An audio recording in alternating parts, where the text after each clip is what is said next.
Hallo julle, dis dag 5 van begin jou eie suurdeegkultuur. Kom ons kyk hoe lyk dinge vandag. Soos julle kan sien, lyk dit amper asof hy so effentjies gereis het tussen die rakkie en 200 ml.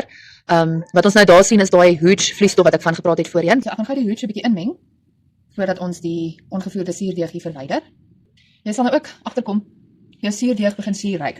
Ek dink dit hang maar af van persoon tot persoon of dit 'n aangename of onaangename reekie vir jou gaan wees, maar dit is 'n baie gisserige reuk. Jy sal botteltjies ook sien in die vloeistof. En dit is alles 100% normaal.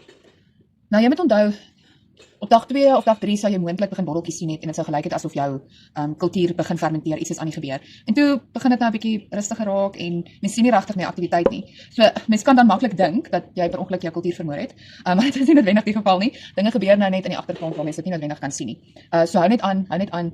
Hier by dag 7 of 8 gaan dinge weer begin beter raak en ons hoop om dan weer 'n verdubbeling in jou kultuur te sien, wat dan 'n teken is dat hy begin gereed raak om mee te bak. Partykeer kan dit tot en met 2 weke neem voordat hy gereed is. So moenie moed verloor nie.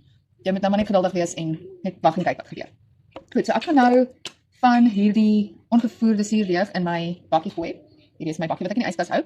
So daar moet nou teoreties 210 gram se kultuur in jou vleis wees. So ons moet helfte van dit vandag uitgooi, 105 is. So 105 gaan dan nou in hierdie bakkie weer in.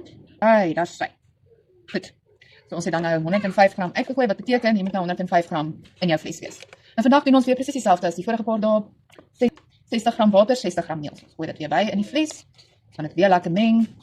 Dan weer die rakkie plaas tot op die vlak waar die kultuur is. Is dit seker dan ook nou agtergekom het, as jy opgelet het en geluister het, dat elke dag is jou ongevoerde suurdeeg is bietjie meer as wat dit die vorige dag was. So dit is nou omdat ons die hele tyd jou bestaande kultuur halveer en dan sit ons elke keer nog steeds net 60 gram by. So hier is nie die aanvanklike voedings om sterkte op te bou en om soveel as moontlik van die bakterieë wat nou al reeds begin vorm het hierso of wat al reeds gevoer is in jou vleis te hê.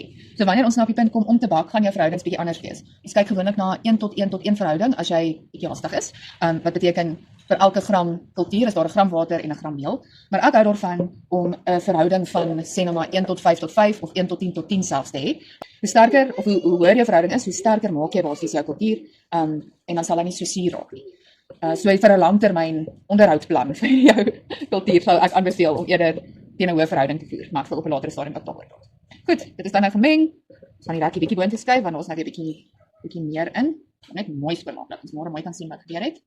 Of jy laat die vleis 'n bietjie buite skoonmaak. Okay, so ek gaan die rakkie net so effentjies boontoe skuif. Deksel opsit, net so bietjie. En dan kan ons hom net weer op die kas sit tot môre, dat ek net gou daai oorlog gaan stop. Goed, ons gesels dan. Lekker dag verder.